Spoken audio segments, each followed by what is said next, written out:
سورۃ الجن یہ ہے اب وہ سورت کے جو اس میں کسی جوڑے وغیرہ کا معاملہ نہیں ہے، منفرد ہے، اکیلی سورت ہے، اور یہ واحد سورت ہے کہ جس میں اتنی تفصیل کے ساتھ جنات کا معاملہ آیا ہے۔ ایک سورت ہم پڑھ چکے ہیں کہ جس میں مسلسل خطاب ہے، یا معاشر الجن والانس فبأي آلاء ربكما تكذبان، 31 مرتبہ تو یہی آیت آئی ہے۔ یا یہ صورت ہے کہ جس میں ایکسکلوسیو جو ہے ان کا معاملہ آ رہا ہے۔ یہ بھی ہو سکتا ہے کہ یہ کوئی اور واقعہ ہو، اور یہ بھی ہو سکتا ہے یہ وہی واقعہ جو سورہ احقاف کا ہے، وہ تو جا کر انہوں نے جو کچھ کیا اللہ تعالیٰ نے وہ خبر ہمیں دے دی ہے، اب یہاں پر حضور کو بھی وحی کے ذریعے سے مطلع فرمایا اور مزید تفاصیل آ گئی۔ یہ بھی ہو سکتا ہے یہ اور جنات ہو۔ بسم اللہ الرحمن الرحیم، قل اوحی الی انہ استمع نفر من الجن، کہہ دیجئے نبی کہ میری جانب وحی کی گئی ہے کہ جنوں کی ایک جماعت نے سنا۔ کس کو سنا؟ قرآن کو سنا۔ فقالوا انا سمعنا قرآنا عجبا، انہوں نے کہا ہم نے سنا ہے ایک بہت ہی دل کو لبھانے والا قرآن، یہدی الی الرشد، جو نیکی اور رشد اور ہدایت کی طرف رہنمائی کر رہا ہے۔ فآمنا بہ، تو ہم تو ایمان لے آئے۔ اس وقت بھی میں نے کہا تھا یہ لمحہ فکریہ ہے، ایک دفعہ کا اجتماع ہے قرآن کا، اور وہ بندے کہاں سے کہاں پہنچ گئے، داعی بن گئے۔ ہمارا کیا حال ہے؟ ہم نے اس معنی میں قرآن کبھی پڑھا ہی نہیں، سنا ہی نہیں۔ سنتے ہیں تو وہ خیبر میل کی سپیڈ سے جو پڑھ رہا ہوتا قاری، 5 دن میں پورا قرآن، 6 دن میں پورا قرآن، اور اشتہار دیے جا رہے ہیں۔ یہ ہے ہمارا ریچول۔ یہاں تو 20 منٹ میں ہو جاتی ہے، یہاں 30 منٹ، یہاں چلو وہاں اور سے بھی کم میں ہو جاتی ہے، وہاں چلو۔ قرآن کا نتیجہ تو یہ نکلنا چاہیے وہ آپ کو پوزیس کر لے، جانے نہ دے۔ اِنَّا سَمِعْنَا قُرْآنًا عَجَبًا يَهْدِي إِلَى الرُّشْدِ فَآمَنَّا بِهِ وَلَن نُّشْرِكَ بِرَبِّنَا أَحَدًا، اب ہم کبھی بھی اپنے رب کے ساتھ کسی کو شریک نہیں ٹھہرائیں گے۔ وَإِنَّهُ تَعَالَىٰ جَدُّ رَبِّنَا، اور یقیناً ہمارے رب کی عزت شان بہت بلند ہے۔ مَا اتَّخَذَ صَاحِبَةً وَلَا وَلَدًا، اس نے نہیں اختیار کی نہ کوئی بیوی اور جوڑو نہ کوئی اولاد۔ وَأَنَّهُ كَانَ يَقُولُ سَفِيهُنَا عَلَى اللَّهِ شَطَطًا، اور یقیناً ہمارا جو بے وقوف ہے بڑا، مراد یہاں پہ ہے وہی عزازیل، ابلیس، لعین، وہ چونکہ ہمارا ذرا بڑا بدگر ہے، تو وہ جو کچھ کہتا رہا ہے اللہ کے بارے میں، وہ باتیں جو ہیں وہ بہت ہی غلط تھیں، شطط، خلاف حقیقت۔ وَأَنَّا ظَنَنَّا أَن لَّن تَقُولَ الْإِنسُ وَالْجِنُّ عَلَى اللَّهِ كَذِبًا، ہم تو اس گمان میں رہے، خوش گمانی میں، کہ جن اور انسان اللہ تعالیٰ کے اوپر جھوٹ نہیں باندھیں گے، لیکن وہ بدماش تو جھوٹ باندھتا رہا۔ ہم نے اپنی شرافت میں اس کی بات کو مان لیا۔ وَأَنَّهُ كَانَ رِجَالٌ مِّنَ الْإِنسِ يَعُوذُونَ بِرِجَالٍ مِّنَ الْجِنِّ فَزَادُوهُمْ رَهَقًا، اور یہ کہ جو انسانوں میں سے مرد ہیں وہ جنات کے مردوں میں کی حفاظت پکڑتے ہیں۔ یہ ہوتا تھا ان کا طریقہ، وہ سمجھتے تھے کہ بیابان میں جو ہے جنات رہتے ہیں اور وہ ان کے جو ہیں سردار بھی ہیں، تو اب راستے نے پڑاؤ ڈالا ہے جنگل میں، تو سب سے پہلے کہتے تھے کہ ہم اس جنگل کے، اس بیابان کے جنات کی ہم پناہ میں آتے ہیں۔ اب وہ سنتے ہوں گے یہ بے وقوف، یہ آدم کی اولاد، ہمارے تو جد امجد کو نکال دیا گیا جنت سے اس لیے کہ اس کو سجدہ نہیں کیا، یہ ہمیں معبود بنائے بیٹھے ہیں، ہماری پناہ طلب کر رہے ہیں۔ لہذا ان میں اور سرکشی پیدا ہو گئی اور اکڑ گئے کہ یہ انسان ہو کر یہ ہماری پناہ مانگ رہے ہیں، ہم سے طلب کر رہے ہیں پناہ، تو اس سے ان کے اندر اور زیادہ سرکشی پیدا ہو گئی۔ وَأَنَّهُ كَانَ رِجَالٌ مِّنَ الْإِنسِ يَعُوذُونَ بِرِجَالٍ مِّنَ الْجِنِّ فَزَادُوهُمْ رَهَقًا وَأَنَّهُمْ ظَنُّوا كَمَا ظَنَنتُمْ أَن لَّن يَبْعَثَ اللَّهُ أَحَدًا، اور دیکھو انہوں نے بھی ایسا ہی سمجھا جیسا کہ تم نے سمجھا ہوا ہے کہ اللہ کسی کو نہیں اٹھائے گا۔ اس کے 2 معنی ہیں، یعنی بعد سے بعد الموت کوئی نہیں ہے، مرنے کے بعد جی اٹھنا نہیں ہے، اور یہ بھی کہ شاید اب اللہ کسی اور کو رسول بنا کر نہ بھیجے، أن يبعث الله أحدا، اس لیے کہ 600 برس بیت چکے تھے، وہ تورات سے واقف تھے جو سورہ احقاف میں تذکرہ آیا ہے، فترت وہی 600 برس، اور یہ طویل ترین وقفہ تھا نبوت کا کہ کوئی نبوت کوئی رسالت دنیا میں نہیں، تو ان کو یقیناً اس سے خیال ہوا ہوگا کہ بس اب ختم ہوا معاملہ، اب کوئی اور رسول نہیں آئے گا۔ وَأَنَّا لَمَسْنَا السَّمَاءَ، اور ہم نے ذرا ٹٹولا آسمان کو، ہم نے چاہا کچھ خبریں لے کر آئیں ذرا غیب کی، فَوَجَدْنَاهَا مُلِئَتْ حَرَسًا شَدِيدًا وَشُعُبًا، تو ہم نے تو پایا اس کو کہ وہ بھرا ہوا ہے سخت چوکیداری سے، اور انگارے رکھے ہوئے ہماری وہ ہمیں کھدیڑنے کے لیے۔ یعنی یہ کہ ہمیں معلوم ہو گیا کہ کوئی واقعی وقت ایسا ہے کیونکہ یہ سارا انتظام خاص طور پر جب کہ وحی نبوت آتی تھی تو اہتمام کر لیا جاتا تھا۔ عام حالات میں کوئی بات نہیں، روح اتر رہے ہیں فرشتے، اور یہ جو ہے یہ آگ سے بنے ہیں، وہ نوری ہیں یہ ناری ہیں، کچھ نہ کچھ ان سے یارانہ گانٹھ کے کچھ نہ کچھ ان سے لے لیتے تھے۔ یا یہ کہ اچک لیا، من استرق صراقۃ، کسی نے کوئی چیز جو ہے کہیں سے لے لی۔ لیکن اب جو ہم نے دیکھا ہے آسمان کو تو واقعی وہاں تو بڑے سخت پہرے لگے ہوئے ہیں، یعنی کوئی نہ کوئی وحی کا سلسلہ ہے اور نبوت آنی ہے، اور وہ نبوت ہمیں تو مل گئی، ہم جا کر سنا کلام اور ہم ایمان لے آئے۔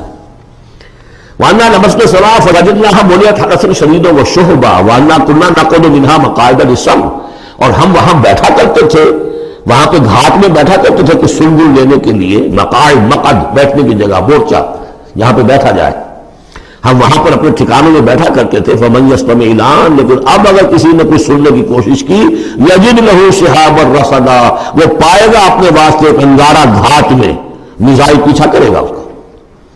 وَأَنَّا لَا نَدْرِي أَشَرٌّ أُرِيدَ بِمَنْ فِي الْأَرْضِ أَمْ أَرَادَ بِهِمْ رَبُّهُمْ رَشَدًا، معلوم ہوتا بہت بڑے عالم تھے یہ تورات کے جاننے والے، انہوں نے ایک ایسی عظیم بات کہی ہے یہ، ہمیں یہ معلوم نہیں کہ آیا زمین میں بسنے والے ان انسانوں کی کوئی شامت آ گئی ہے یا اللہ نے ان کے لیے کسی بھلائی کا ارادہ کیا ہے۔ رسالت آئے گی تو دو ہی نتیجے ہیں، یا تو کوئی عذاب آنے والا ہے، اس لیے کہ وما كنا معذبین حتی نبعث رسولا، یا تو کوئی بہت بڑے پیمانے پر انسانوں کی شامت آنے والی ہے، جیسے قوم نوح، قوم ہود، قوم صالح کا حشر ہوا تھا، وہ ویسا ہی حشر ہونے والا ہے۔ اللہ نظری ہم نہیں جانتے، اشر اُرِیدَ بِمَنْ فِی الْأَرْضِ، زمین والوں کے لیے کسی شر کا فیصلہ کیا گیا ہے، ام اراد بہم ربہم رشدا، یا ان کے لیے ان کے رب نے بھلائی کا خیر کا ارادہ کیا ہے۔ ظاہر بات ہے نبوت اور رسالت محمدی خیر پر منتج ہوئی۔ وَأَنَّا مِنَّا الصَّالِحُونَ وَمِنَّا دُونَ ذَلِكَ، اور دیکھو ہمارے اندر نیک بھی ہیں، جنات نیک بھی رہے ہیں اور دوسری طرح کے بھی ہیں، بد نہیں کہا، یہ ہے حکمت تبلیغ، بروں کو بھی برا نہ کہو، ہاں دوسری قسم کے بھی ہیں، نیک بھی ہے اور دوسری قسم کے بھی ہیں۔ کُنَّا طَرَائِقَ قِدَدًا، ہم تھے مختلف راستوں پر جو کہ ایک دوسرے سے پھٹے ہوئے تھے۔ یہ قددا جو آیا تھا نا، قدت قمیصہ، پھٹ جانا قمیص کا۔ وَأَنَّا ظَنَنَّا أَن لَّن نُعْجِزَ اللَّهَ فِي الْأَرْضِ وَلَن نُعْجِزَهُ هَرَبًا، اور ہم نے یہ جان لیا کہ ہم اللہ کو عاجز نہیں کر سکتے، ہرا نہیں سکتے، نہ زمین میں بھاگ کر، اور ہم کہیں بھاگ کر زمین میں اللہ کو شکست نہیں دے سکتے، اس کی پکڑ سے نکل نہیں سکتے۔ وَأَنَّا لَمَّا سَمِعْنَا الْهُدَىٰ آمَنَّا بِهِ، اور ہم نے تو جب وہ ہدایت سنی، الہدا سنا، اس کی استماع ہم نے کیا، ہم تو اس پر ایمان لے آئے۔ فَمَن يُؤْمِن بِرَبِّهِ فَلَا يَخَافُ بَخْسًا وَلَا رَهَقًا، تو جو کوئی بھی ایمان لائے گا اپنے رب پر، اسے کوئی خوف نہیں ہوگا کہ نہ اسے کوئی نقصان دیا جائے گا، نہ اس پر کوئی زبردستی ہوگی، کوئی زیادتی ہوگی، جیسے جیسے ان کے اعمال صالحہ ہیں پورے پورے اللہ تعالیٰ ان کا اجر ان کو دے دے گا۔ وَأَنَّا مِنَّا الْمُسْلِمُونَ وَمِنَّا الْقَاسِطُونَ، اور دیکھو ہمارے اندر وہ بھی ہیں جو فرما بردار ہیں اور وہ بھی ہیں جو بے انصافی کرتے ہیں۔ یہ قسط کے لفظ کے ساتھ سمجھ لیجئے، جب یہ ثلاثی مجرد میں آتا ہے تو قاسط اس میں فاعل بنا، وہ ناانصاف کے معنی میں ہے، یہ باب افعال کے خواص میں سے ہے، سلب ماخذ اس کو کہتے ہیں۔ جب باب افعال میں آئے گا تو اس کے معنی ہے عدل و انصاف، اور جب ثلاثی مجرد میں آئے گا تو ناانصافی۔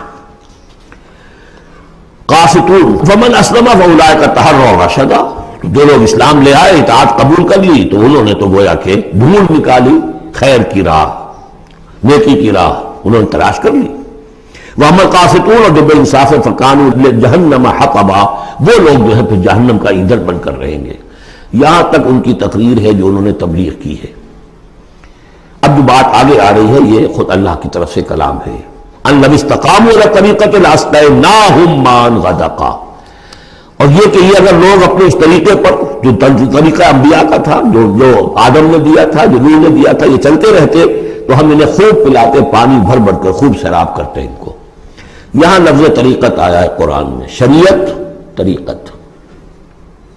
ثم جعلناک علی شریعۃ من الامر، شریعت اور یہ طریقت، دونوں کا مفہوم ایک ہے، طریقہ اور شریعت، لیکن یہ کہ اس کا استعمال ہو رہا ہے کہ شریعت سے مراد لی جاتی ہے جو دین کی کا قانون ہے، اس کے ظاہری پہلو، قانونی پہلو، اور طریقت اسی کے باطنی پہلو کا نام ہے کہ ایک نماز ہے، وضو کیسے کرو گے، کیا فرائض ہیں، کیا نوافل ہیں، کیا کام رہ گیا تو وضو نہیں ہوا، یہ شریعت بتائے گی، یہ آپ کو فقیہ بتائیں گے، یہ آپ کو مفتی حضرات بتائیں گے، لیکن نماز کی اصل روح تو ہے خشوع اور خضوع، حضور قلب، یہ پھر طریقت کی طرف منتقل کر دیا گیا. بدقسمتی سے پھر ان کو پھاڑ دیا گیا، وہ علیحدہ علیحدہ ہو گئے.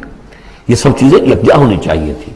اور جو ہمارے اولین صوفیاء ہیں وہ بہت بڑے عالم بھی تھے، ایسے نہیں تھے کہ صرف صوفی تھے، وہ بہت بڑے مفتی بھی ہوتے تھے. بلکہ اولین کیا، اس دور میں بھی جو میں نے آپ کو بتایا تھا کہ قاضی ثناء اللہ پانی پتی رحمۃ اللہ علیہ، وہ مفتی بھی ہیں، مفسر بھی ہیں، محدث بھی ہیں، اور بہت بڑے مرشد بھی ہیں. میرزا مذہب جانے جانا شہید کے خلیفہ ہیں. اور یہ سب شیخ احمد سرہندی رحمۃ اللہ علیہ کا جو سلسلہ ہے، سلسلہ مجددیہ نقشبندیہ، اس کے بزرگ ہیں. تو وہ ہیں وہ جامع صفات لوگ. لنفتنہم فیہ، اور یہ بھی جو ہم کو پانی پلاتے اور سیراب کرتے، یہ بھی اس لیے تاکہ ان کو اور جانچے اور پرکھے اور امتحان لیں. ایک امتحان غربت میں ہے، ایک امتحان تمنگری میں ہے. ایک امتحان فاقے میں ہو رہا ہے، ایک امتحان ہو رہا ہے کہ کثرت سے ہم نے دے رکھا ہے. وَمَن يُعْرِضْ عَن ذِكْرِ رَبِّهِ، اور جو کوئی بھی اعراض کرے گا اپنے رب کے ذکر سے، يَسْلُكْهُ عَذَابًا صَعَدًا، تو وہ چلے گا، وہ ڈال دے گا اس کو چڑھتے عذاب میں. اللہ تعالیٰ ایسے عذاب میں صعدا، جس کی شدت بڑھتی چلی جائے گی. وَأَنَّ الْمَسَاجِدَ لِلَّهِ فَلَا تَدْعُوا مَعَ اللَّهِ أَحَدًا، اور دیکھو مسجدیں اللہ کے لیے ہیں. مسجد سے مراد مسجد سجدے کی جگہ بھی ہے، اور مسجد سے مراد سجدے کے یہ اعضاء بھی ہیں. یہ پیشانی اور یہ ناک اور یہ ہاتھ اور یہ پاؤں، ایڑیاں، وہ پنجے، یہ سارے جو ہیں یہ سجدے کے جو جسم کے حصے ہیں. یہ مسجدیں بھی اور سجدے کی جگہ بھی للہ ہے، سب اللہ کی ملکیت ہے. فلا تدعوا مع اللہ احد، اللہ کے ساتھ کسی اور الہ کو مت پکارو. وانہ لما قام عبد اللہ یدعوہ قالوا یکونون علیہ لبدا، اور یہ اب یہاں پھر قول آ گیا ہے انہی کا جنات کا کہ جب وہ عبداللہ کو ہم نے دیکھا، وہ کھڑا تھا، وہ قرآن پڑھ رہا تھا، وہ نماز پڑھا رہا تھا. لما قام عبداللہ یدعوہ، اسے پکار رہا تھا اللہ کو، اللہ کا بندہ. قالوا یکونون علیہ لبدا، وہ تو ایسے ہو رہے تھے سننے والے گویا کہ اس کے اوپر ٹھٹ کے ٹھٹ جمع ہو جائیں گے وہاں پر، لیکن یہ کہ وہ ایمان نہیں لا رہے تھے. قل انما ادعو ربی، کہہ دیجئے اے نبی صلی اللہ علیہ وسلم، دیکھو میں پکارتا ہوں اپنے رب کو. ولا اشرک بہ احدا، اس کے سوا میں کسی اور کو شریک کرنے کے لیے تیار نہیں. قل انی لا املک لکم ضرا ولا رشدا، کہہ دیجئے مجھے کوئی اختیار حاصل نہیں ہے تمہارے لیے، نہ کسی نقصان کا اور نہ کسی راہ پر لانے کا، میں تمہیں ہدایت نہیں دے سکتا. وہ آیت یاد کر دیجئے، انک لا تہدی من احببت ولکن اللہ یہدی من یشاء، اے نبی آپ ہدایت نہیں دے سکتے جسے بھی چاہیں، وہ تو اللہ ہی ہدایت دیتا ہے جس کو چاہتا ہے. قل انی لن یجیرنی من اللہ احد ولن اجد من دونہ ملتحدا، کہہ دیجئے میں ہرگز نہ پاؤں گا کہ مجھے اللہ کے سوا کوئی پناہ دے سکے. یجیرنی من اللہ احد، اللہ کی پکڑ سے بچانے کے لیے مجھے کوئی پناہ دے سکے میں نہیں پاؤں گا. ولن اجد من دونہ ملتحدا، اور اللہ کے سوا میں کہیں جو ہے کوئی اپنا سر چھپانے کی جگہ نہیں پاؤں گا. الا بلاغا من اللہ ورسالاتہ، الا یہ کہ میں اس کی طرف سے پیغامات اور اس کی طرف سے تبلیغ کا فریضہ سر انجام دوں. اگر میں نے یہ کام نہیں کیا تو میں پکڑا جاؤں گا. فَلَنَسْأَلَنَّ الَّذِينَ أُرْسِلَ إِلَيْهِمْ وَلَنَسْأَلَنَّ الْمُرْسَلِينَ، ہم تو پوچھ کر رہیں گے ان سے بھی جن کی طرف رسولوں کو بھیجا، اور پوچھ کر رہیں گے رسولوں سے بھی. وَمَنْ يَعْصِ اللَّهَ وَرَسُولَهُ، جو کوئی بھی اللہ اور اس کے رسول کی نافرمانی کرے گا، فَإِنَّ لَهُ نَارَ جَهَنَّمَ خَالِدِينَ فِيهَا أَبَدًا، تو اس کے لیے تو پھر جہنم کی آگ ہے جس میں وہ ہمیشہ ہمیشہ رہے گا. حتیٰ اذا رأوا ما یوعدون، یہاں تک کہ جب وہ دیکھیں گے جس چیز کی انہیں دھمکی دی جا رہی ہے. فَسَيَعْلَمُونَ مَنْ أَضْعَفُ نَاصِرًا وَأَقَلُّ عَدَدًا، اس وقت انہیں معلوم ہو جائے گا کون کمزور ہے مددگاروں کے اعتبار سے اور کون اقلیت میں ہے تعداد کے اعتبار سے. وہ تانے دیتے تھے نا کہ دیکھو محمد تمہارے پاس تو بیٹھے بھی ہوتے ہیں تو ہمارے کمی کاری بڑے لوور طبقات کے لوگ، اور وہ بھی چند ہوتے ہیں، دیکھو جا کے ابو جہل کی محفل بھری ہوئی ہے، بڑے بڑے لوگ بیٹھے ہوئے وہاں پر. اس وقت معلوم ہو جائے گا من اضعف ناصرا واقل عددا. یہ سورہ مریم میں بہت تفصیل سے یہ مضمون آیا ہے. قل ندری اقریب ما توعدون ام یجعل له ربی امدا، کہہ دیجئے نبی مجھے یہ معلوم نہیں ہے آیا جس چیز کا تم سے وعدہ کیا جا رہا ہے، جس چیز کی دھمکی دی جا رہی ہے. وعدہ اور وعید بنیاد ایک ہی ہے، اصل میں اصل الفاظ ایک ہی ہیں. وعید دھمکی، وعدہ، لیکن حروف اصلی وہی ہے. آیا وہ قریب آ چکی ہے اسے، یا ام یجعل له ربی امدا، یا یہ کہ میرا رب اس کے لیے ابھی کچھ مہلت دے، کوئی تمہاری رسی دراز کرے، یہ میں نہیں جانتا. یہ سورہ انبیاء کے آخر میں بھی آیا تھا. قل ادری قریب ام بعید ما توعدون، کہہ دیجیے اے نبی میں نہیں جانتا کہ جس چیز کا تم سے وعدہ کیا جا رہا ہے وہ قریب آ چکی ہے یا بھی دور ہے۔ عالم الغیب، وہی ہے غیب کا جاننے والا، فلا یظہر علی غیبہ احدا، وہ اپنے غیب پر کسی کو مطلع نہیں کرتا، الا من ارتضی من رسول، سوائے جس کو وہ چاہے اپنے رسولوں میں سے۔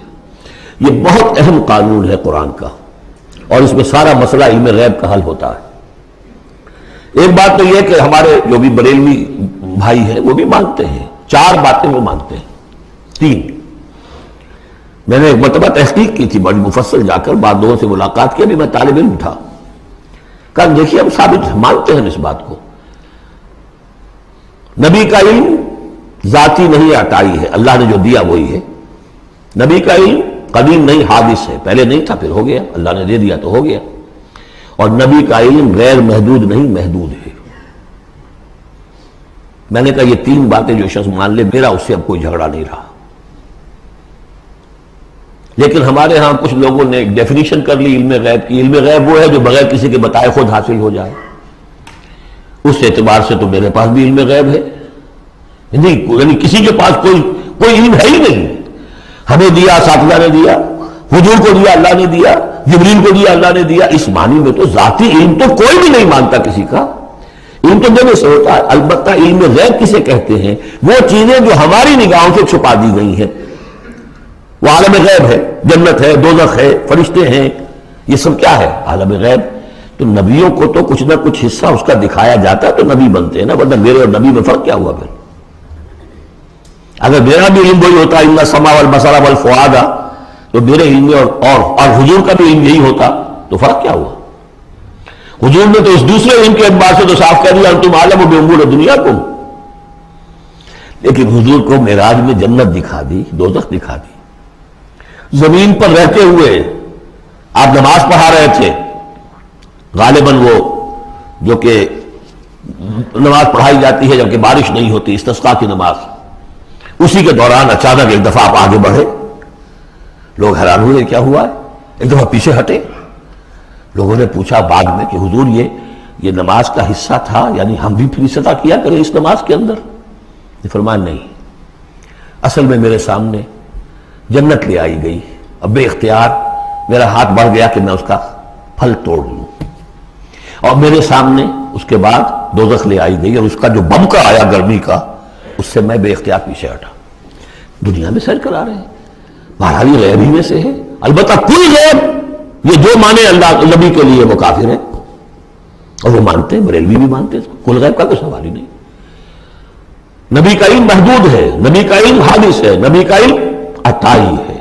3 باتیں مان لیجئے، باقی نبی کا علم کتنا تھا کتنا نہیں تھا یہ میں کون ہوں ناپنے والا، اور آپ کون ہیں ناپنے والے؟ دیا اللہ نے جو دیا، بتایا جو بتایا، اللہ اللہ اور خیر صلی اللہ۔ تو یہ عالم الغیب وہ ہے غیب کا جاننے والا، فلا یظہر علی غیبہ احدا، تو وہ نہیں مطلع کرتا اپنے غیب پر کسی کو، ہاں الا من ارتضی من رسول، سوائے اپنے رسولوں کے۔ کذالک نری ابراہیم ملکوت السماوات والارض، ہم نہیں پڑھ چکے؟ ابراہیم کو جو ملکوت دکھائے، حضور کو معراج کی سیر کرائی۔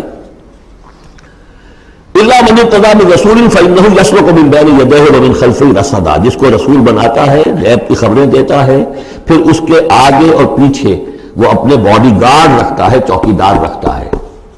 یسلک من بین یدیہ، اس کے سامنے بھی، ومن خلفہ، پیچھے سے بھی چوکیدار، حفاظت کرنے والے۔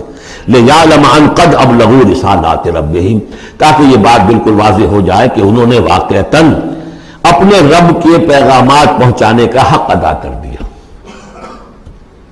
جیسا کہ حضور نے پوچھ کر جواب لیا تھا، انا نشہد انک قد بلغت الرسالۃ وادیت الامانۃ وکشفت الغمۃ ونصحت الامۃ، ہم گواہ ہیں حضور۔ واحاط بما لدیہم، اور اللہ تعالیٰ جو کچھ ان کے پاس ہے سامنے سب کا احاطہ کیے ہوئے ہے۔ واحصا کل شیء عددا، اور ہر شے کی اس کی جو انوینٹری ہے وہ بڑی مکمل ہے، کوئی چیز وہاں سے غائب ہونے والی نہیں ہے، ہر ایک کا عدد کے ساتھ حساب کتاب کا اس نے رکھا ہوا ہے۔